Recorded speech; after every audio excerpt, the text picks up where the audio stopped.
ফুলি দিদি, ও ফুলি দিদি, কোথায় তুমি? তুমি কি আমার কথা শুনতে পাচ্ছ নাকি? ফুলি দিদি, ও ফুলি দিদি।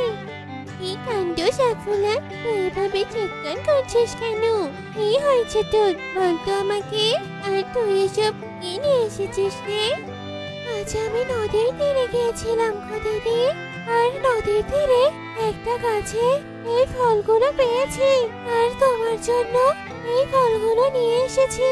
খেয়ে দেখো তো দিদি, এই ফলগুলো কেমন স্বাদ।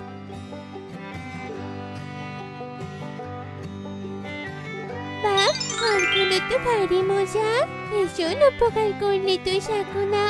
এই ফলগুলো এনে আমার যে বড্ড খেতে পেয়েছে, আমি এখন এই ফলগুলো খেয়ে ক্ষুধা মেটাবো। তুই আছিস বলে হয়তো আমি এই নদীর মাঝে ছোট্ট জোয়ারের মধ্যে একা বসবাস করতে পারছি। তুই সবসময় আমার বন্ধু হয়ে আমার পাশে থাকিস শাকুনা। হয়েছে হয়েছে, থামো তুমি। এখন আর আমার প্রশংসা করতে হবে না। তুমি এবার এই ফলগুলো খাও তো দেখি। আমি আইসক্রিম গাছের কাছে গেলাম, বড্ড ক্লান্ত লাগছে, আমার এখন বিশ্রাম নিতে হবে। এই কথা বলে শাকুনা আইসক্রিম গাছের কাছে যায়, আর আইসক্রিম গাছের গোড়ায় গিয়ে শুয়ে পড়ে। নদীর মাঝে ছোট্ট একটা চর, সেই চরে একটা ছোট্ট কলা পাতার ঘরে ফুলি থাকে। ফুলির সাথে থাকতো তার সাপ বন্ধু শাকুলা।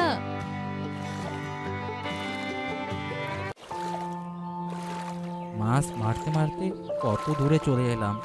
আমি তো এর আগে কখনো নদীতে এত দূরে আসিনি। আরে ওই দূরে ওটা কি দেখা যাচ্ছে? মনে হচ্ছে নদীর জলে একটা গাছ। এই গাছে আবার আইসক্রিমও। এই নদীর জলে আবার আইসক্রিম গাছ কোথা থেকে এলো? যাই একটু সামনে এগিয়ে দেখি তো আসল ঘটনাটা কি। সত্যি তো নদীর জলে আইসক্রিম গাছ, শুধু গাছই না, গাছের পাশে আবার একটা চরও আছে, সাথে আবার একটা ঘরও দেখতে পাচ্ছি। কিন্তু এই চরে কে থাকে? ওই কাউকে তো কোথাও দেখতে পাচ্ছি না। আমি কি যাব একবার চরে? কিন্তু যদি কোনো বিপদ হয়। না বাবা, আজ যাব না চরে, বরং আজ আমি বাড়ি ফিরে যাই। কিন্তু এই নদীর জলে আইসক্রিম গাছটা এলো কোথা থেকে? আর আইসক্রিম গাছে এতগুলো আইসক্রিম ধরে আছে, কিন্তু একটা আইসক্রিমও পড়ছে না। না, ব্যাপারটা তো সুবিধার মনে হচ্ছে না। নিশ্চয়ই ওই গাছটা জাদুর আইসক্রিম গাছ। কিন্তু আমি যদি একবার ওই গাছটা নিয়ে আসতে পারি, তাহলে তো আমার কপাল খুলে যাবে। কিন্তু আমি ওই আইসক্রিম গাছটা নিয়ে আসবো কি করে?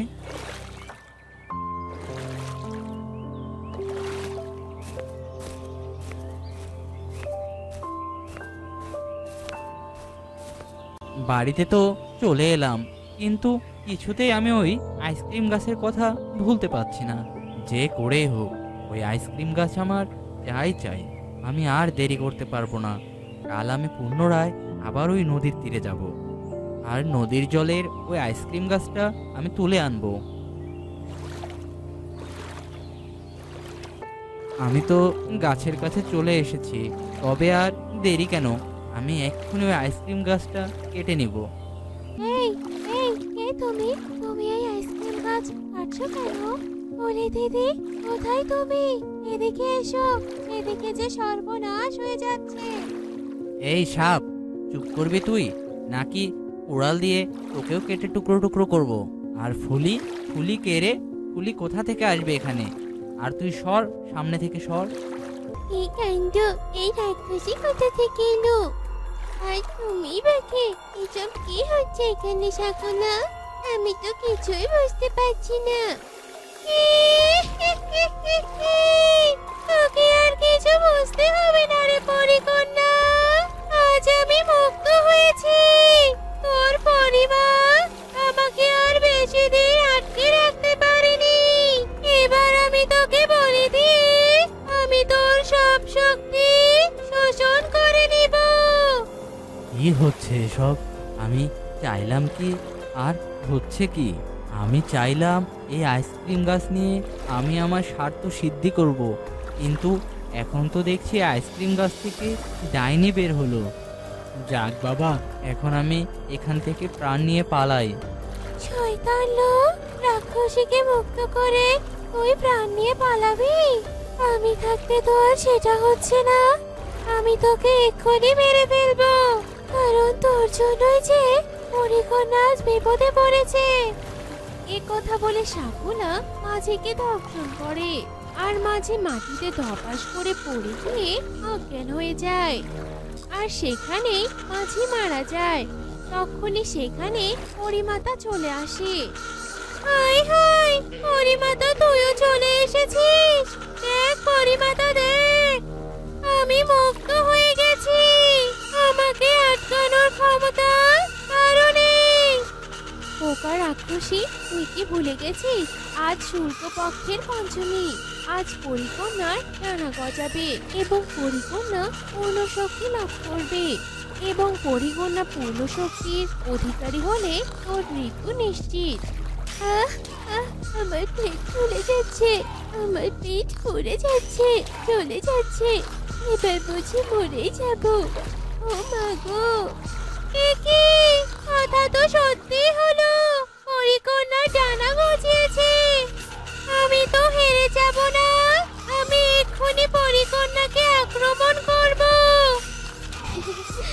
ওকারাম খুশি, তুই আর পরিকন্যার কিছুই করতে পারবি না, বরং পরিকন্যার হাতে তোর প্রাণ যাবে। পরিকন্যা, এই তলোয়ারটা নাও আর বধ করো শয়তান রাক্ষসীকে। এসব কি হচ্ছে আমার সাথে? আমি তো কিছুই বুঝতে পারছি না। আর তোমরা আমাকে পরিকন্যা বলছো কেন? আমার জানাই পারলো কোথা থেকে? আর আমি তোমাদের কথা মতোই বা কাজ করছি কেন, চলছি কেন? অবাক হয় না পরিকন্যা, আমি তোমাকে সব কথা খুলে বলছি। আসলে তুমি আমার কন্যা, আর তুমি হলে খুবই ভাগ্যবতী, কারণ তুমি পরিরাজ্যের ভবিষ্যৎ রানী আর পূর্ণ শক্তির অধিকারী। আর এসব জানতে পেরে ওই শয়তান রাক্ষসী তোমাকে বলি দেওয়ার জন্য মরিয়া হয়। এমনকি রাক্ষসী তোমায় আক্রমণ করে আর তোমার ডানাও নষ্ট করে ফেলে। আর কিন্তু সেদিন আমি রাক্ষসীকে হত্যা করতে না পেরে আইসক্রিম গাছ বানিয়ে এখানেই রেখেছিলাম, কিন্তু তোমার ডানা আর ফেরাতে পারিনি। পরে প্রকৃতি মাতা বিধান দেয় যে আমি যদি তোমায় রাক্ষসীর কাছাকাছি এবং কোনো স্থানে রাখি, তবে খুব শীঘ্রই তোমার ডানা গজাবে আর তুমি শক্তিও ফেরত পাবে। আর আজকে সেই পঞ্চমীর দিনটা সেই শুভ দিন হিসেবে নির্ধারণ হবে। এসব শুনে আমি বাধ্য হয়ে আইসক্রিম গাছের পাশেই চর তৈরি করি আর তোমাকে এখানে রেখে যাই, আর আমার পোষা সাপকে তোমার দেখভালের জন্য রাখি। আর অবশেষে আজ সবকিছুর সমাপ্তি ঘটলো, রাক্ষসী বধ হলো।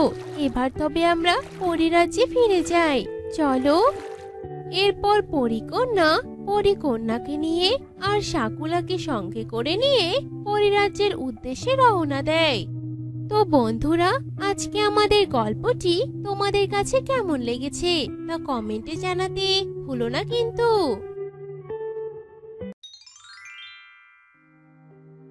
শয়তান পরি, দে বলছি, দে ওই বীজ আমাকে।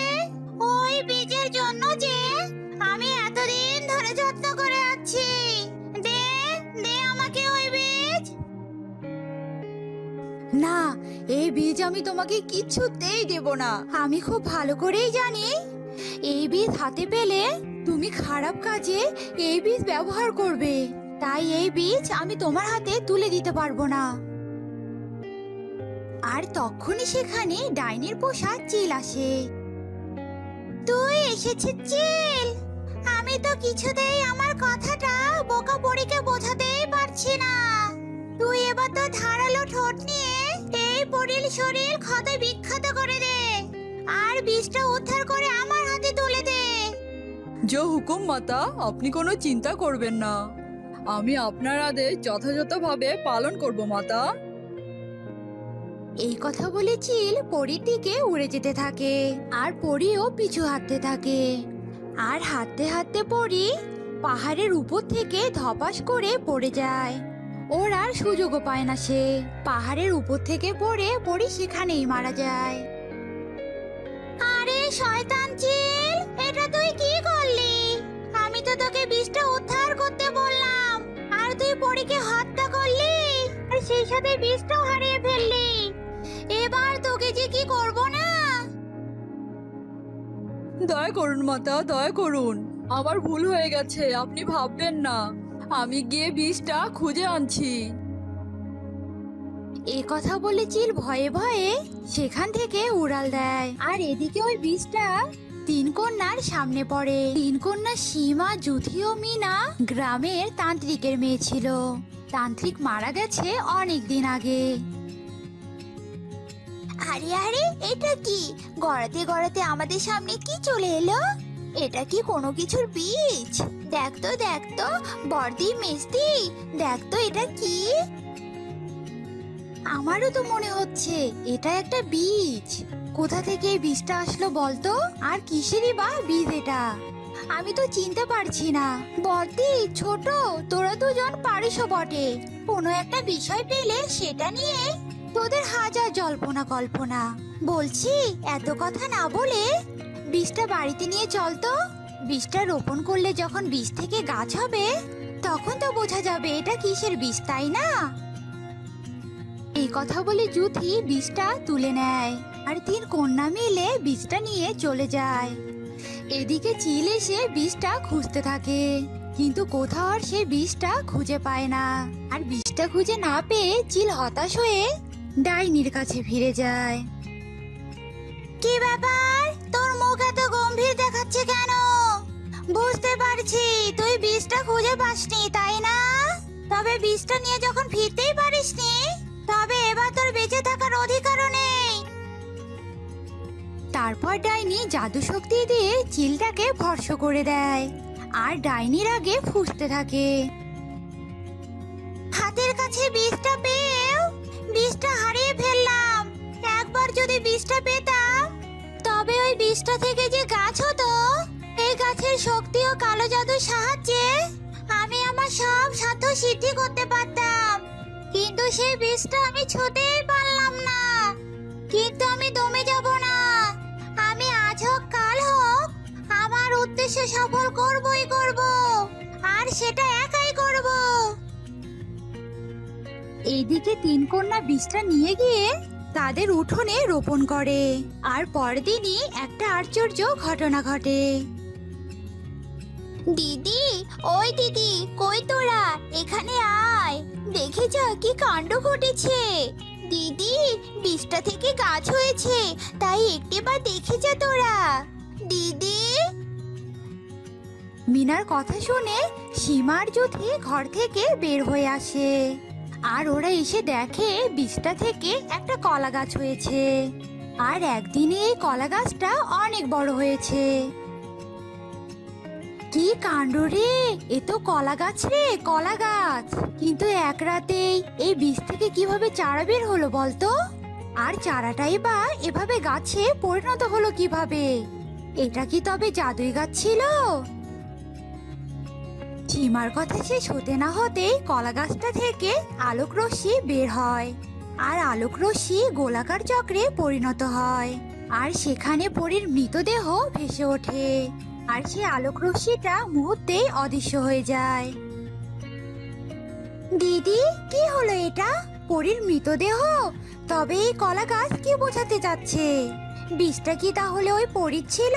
আমি তো কিছুই বুঝতে পারছি না রে। জুথির কথা শেষ হতে না হতেই কলা গাছ থেকে আলোক রশ্মি বের হয়ে তিন কন্যার উপর পড়ে, আর তিন কন্যা মুহূর্তে দুটি করে ডানা হয়ে যায়। দিদি, এটা কি হলো? আমরা তো পরী হয়ে গেছি। এবার তো আমরা পরী হয়ে উঠতে পারবো। আমরা পরীদের মতো শক্তিশালী হয়ে গেছি মনে হয় দিদি। এত খুশি হোস না বোন, সব পরিবর্তন ভালোর জন্য হয় না। কিছু কিছু পরিবর্তন কিছু বাধা বিপত্তি নিয়ে আসে। এই কলা গাছ হয়তো আমাদের জীবনে অনেক বড় ঝড় নিয়ে আসবে রে। আবারও তোরা বেশি বেশি ভাবছিস? বাবা, তন্ত্রবিদ্যা তো আমাদের কাছে আছেই, তাই না? ওই তন্ত্রবিদ্যায় নিশ্চয়ই এর ব্যাখ্যা দেওয়া থাকবে। আর অযথা সময় নষ্ট না করে তন্ত্রবিদ্যা খুঁজতে হবে। এরপর মিনা দ্রুত ঘরে যায় আর তান্ত্রিকের তন্ত্রবিদ্যার বই নিয়ে এসে তন্ত্রবিদ্যা খুঁজতে থাকে। আর হঠাৎই তারা তিন কন্যা কলাগাছ সম্পর্কে জানতে পারে। এবার সবটা বুঝতে পারছি, আমাদের কাঁধে এবার পুরো একটা দায়িত্ব চেপেছে। আসলে ওই বীজটা ছিল একটা পবিত্র ফলের বীজ, আর ওই বীজ ছিল দেবী মায়ের দান, যা পরি ভাগ্যক্রমে পেয়েছিল। কিন্তু হঠাৎই ওই বীজের ওপর ডাইনির নজর পড়ে, আর বীজটা রক্ষা করতে পরি প্রাণ দেয়। আর এবার আমাদের পরীর মৃত্যুর প্রতিশোধ নিতেই হবে, আর তারপরেই কলা গাছ জাদু শক্তি প্রাপ্ত হবে। তিন কন্যা যখন এসব কথা বলছিল তখনই ডাইনি তার জাদুর থালার জলের মধ্যে এসব দেখতে পায়। আর এসব দেখে ডাইনি বলতে থাকে, তিন কন্যা আর কলা গাছ, তবে কি এই তিন কন্যায় বীজ পেয়েছিল? এবার ওই কলা গাছকে নিজের কবলে আনতে হবে। এরপর ডাইনি কলা গাছকে নিজের কবলে আনার জন্য তিন কন্যার বাড়িতে যায়। আর ডাইনিকে দেখে তিন কন্যা দ্রুত কলা গাছের কাছে যায়।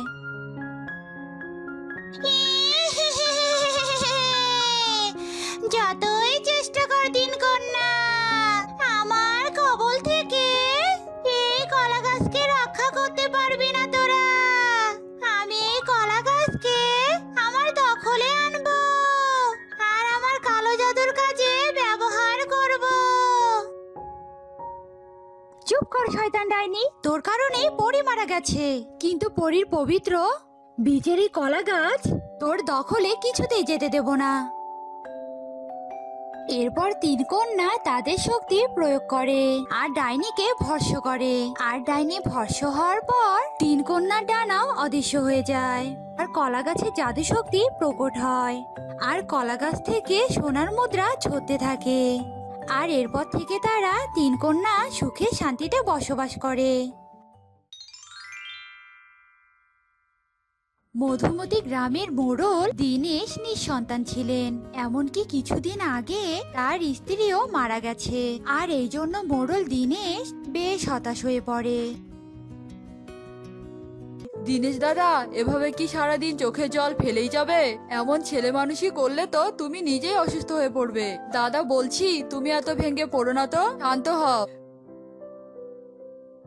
বিমল, আমি কিভাবে শান্ত হব বলতো? আমি যে বড্ড একা হয়ে গেছি। তুই আমার পিসিতো ভাই, তুই তো এতদিন থেকে আমার সাথেই ছিলি। তুই তো দেখেছিস আমি তোর বৌদিকে কত ভালোবাসতাম, আর আজ সেই মানুষটাই কিনা আমার পাশে নেই।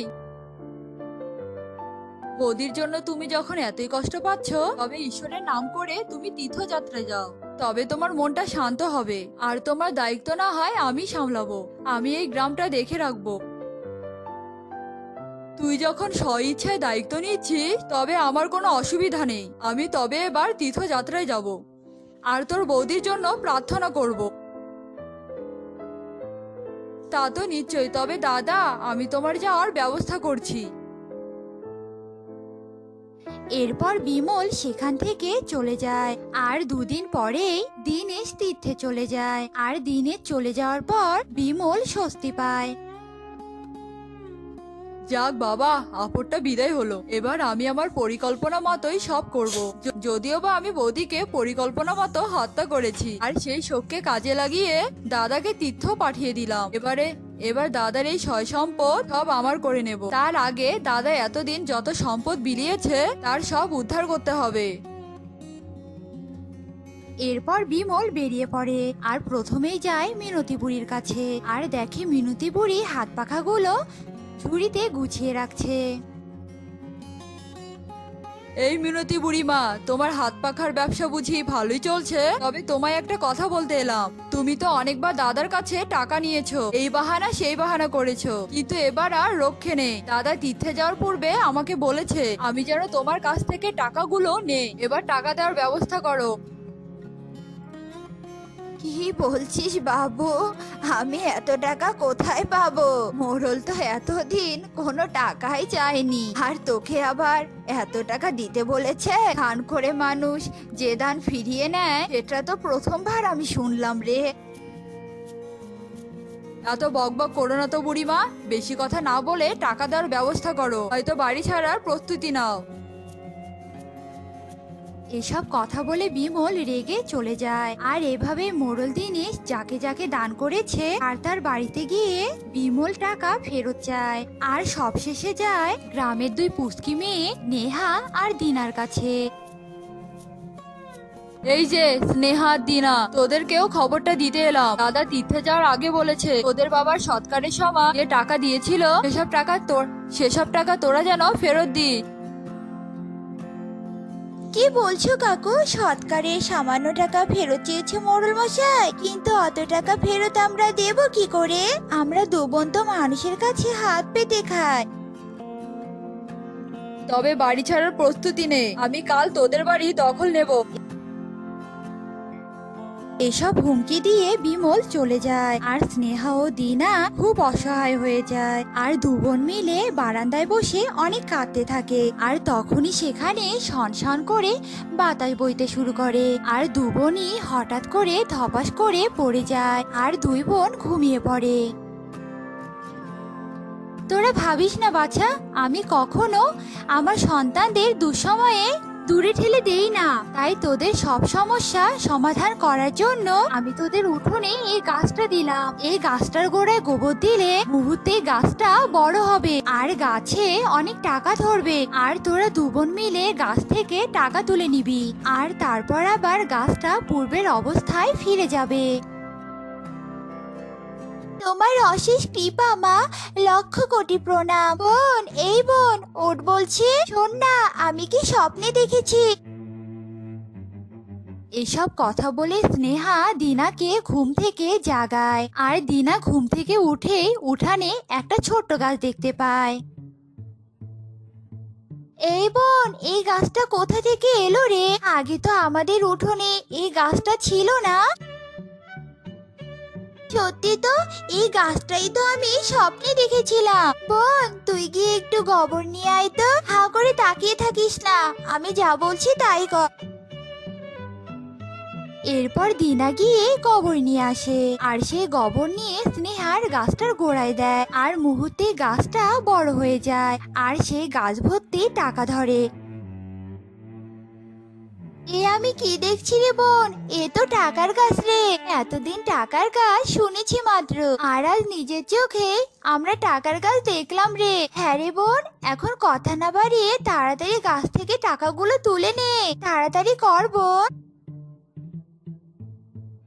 এরপর দু বোন মিলে তাদের টাকার গাছ থেকে টাকা তুলে নেয়। আর টাকা তোলা শেষে গাছটা পুনরায় আগের অবস্থায় ফিরে যায়। এদিকে পরের দিন বিমল স্নেহাদের বাড়ি দখল নিতে আসে।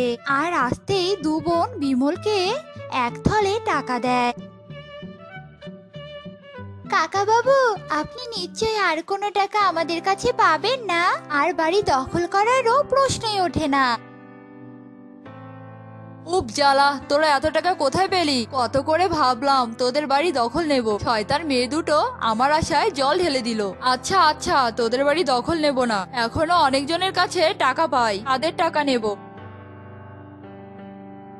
এরপর বিমল সেখান থেকে চলে যায়। আর দুদিন পর বিমল মিনতি বুড়ির বাড়িতে যায়। অমনি মিনতি বুড়িও বিমলের সামনে টাকা ছুঁড়ে দেয়। আমার সাথে হচ্ছেটা কি? আমি যার কাছে যাচ্ছি সেই আমার হাতে টাকা বুঝে দিচ্ছে। গ্রামের হতদরিদ্র মানুষগুলো কোথায় পাচ্ছে এত টাকা? কোথায় আর পাবো? স্নেহা আর দিনা আছে না, ওরা থাকতে আবার টাকার চিন্তা কিসের? হ্যাঁ, আর তোমায় তো টাকা দিলাম, তবুও তুমি দাঁড়িয়ে আছো কেন বলো তো? বেরিয়ে যাও, বেরিয়ে যাও এ বাড়ি থেকে। এরপর বিমল চিন্তিত হয়ে সেখান থেকে চলে যায়। আর স্নেহা আর দিনার ওপর নজর রাখতে থাকে। আর অবশেষে বিমল সেই গাছের রহস্য দেখে ফেলে। দুই বোনের এক গাছ, এই গাছে আবার টাকাও ধরে। এই গাছ তো আমার চাই চাই। এরপর রাত গভীর হতে বিমল সেই গাছের কাছে যায় আর গাছটা চুরি করার জন্য যেই না গাছে হাত দিয়েছে তখনই বিমল ভস্ম হয়ে যায়। আর এভাবেই বিমল তার পাপের শাস্তি পেয়ে যায়। এর পরের দিনই মোড়ল দিনে তীর্থ থেকে ফিরে আসে আর তখন দিনেশকে দেখে গ্রামবাসীরা এড়িয়ে চলে। হলোটা কি? গ্রামের লোকেরা আমার দিকে এভাবে মুখ ফিরে নিচ্ছে কেন? আমার গ্রামবাসীরা তো আমাকে ভীষণ সম্মান করতো। এই যে মিনতি বুড়িমা, শোনো, তুমি আমাকে দেখেও না দেখার ভান করছো কেন? আমার করা সাহায্যগুলো কি তুমি ভুলে গেছো? মুখ ফেরাবো না তা কি করবো বাবু? তুমি আমায় যে সাহায্য করেছো এই টাকা তো তোমার হুকুমে তোমার পিসাতো ভাই নিয়ে গেছে, আবার সে খোঁটা দিচ্ছ। কি বলছো বুড়িমা? আমি তো বিমলকে এমন কোনো হুকুম দেইনি। আসল ঘটনাটা কি খুলে বলো তো আমাকে। এরপর মিনতি বুড়ি সব কথা দিনেশকে খুলে বলে আর দিনেশ এসব কথা শুনে খুবই বিব্রত হয়ে যায় আর দিনেশ গম্ভীর মুখে বাড়ি ফিরে যায়। আর এর দুদিন পরই দিনেশ গ্রামে সভা ডাকে। তোমরা আমাকে ক্ষমা করে দিও। তোমরা আমার মতোই সবাই বিমলের কাছে ধোঁকা খেয়েছো। তবে সেই বেঈমানকে আমি খুঁজে পাইনি। ওকে পেলে উচিত শিক্ষা দিতাম। তোমাদের টাকা আত্মসাৎ করে বেঈমানটা হয়তো পালিয়ে গেছে। তবে তোমরা আমার ওপর বিশ্বাস রাখো। আমি তোমাদেরকে পূর্বের মতোই সাহায্য করব আর তোমাদের পাশে থাকবো। এরপর গ্রামবাসীরা খুশি হয় আর মোড়ল পূর্বের মতো জনসেবা করতে থাকে।